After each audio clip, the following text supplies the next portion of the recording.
BS99 news కి స్వాగతం.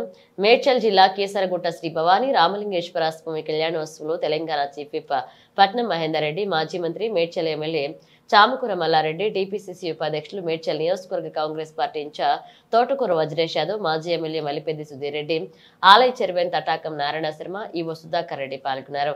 మహాశివరాత్రి సందర్భంగా మేడ్చల్ జిల్లా కేసరగుట్ట శ్రీ భవానీ రామలింగేశ్వర స్వామి బ్రహ్మోత్సవాల్లో భాగంగా స్వామివారి కళ్యాణ మహోత్సవంలో ముఖ్య అతిథులుగా తెలంగాణ చీఫ్ విప్ పట్నం మహేందర్ రెడ్డి, కుటుంబ సభ్యులు, మాజీ మంత్రి మేడ్చల్ ఎమ్మెల్యే చామకూర మల్లారెడ్డి, టీపీసీసీ ఉపాధ్యక్షులు మేడ్చల్ నియోజకవర్గ కాంగ్రెస్ పార్టీ ఇన్ఛార్జ్ తోటకూర వజ్రేష్ యాదవ్ తో పాటుగా మాజీ ఎమ్మెల్యే మల్లిపెద్ది సుధీర్ రెడ్డి, రాష్ట్ర నాయకులు నక్కా ప్రభాకర్ గౌడ్, మాజీ జడ్పీ చైర్మన్ మల్లిపెద్ది శరత్చంద్రారెడ్డి, మేడ్చల్ మల్కాజ్గిరి జిల్లా market committee chairman Bommalapala Narasimhulu Yadav, Medchal Malkajgiri జిల్లా regional transport authority member Bhimidi Jaipalreddy పాల్గొన్నారు. ఈ సందర్భంగా స్వామివారికి తెలంగాణ చీఫ్ విప్ పట్నం మహేందర్ రెడ్డి కుటుంబ సభ్యులు పట్టు వస్త్రాలు సమర్పించారు.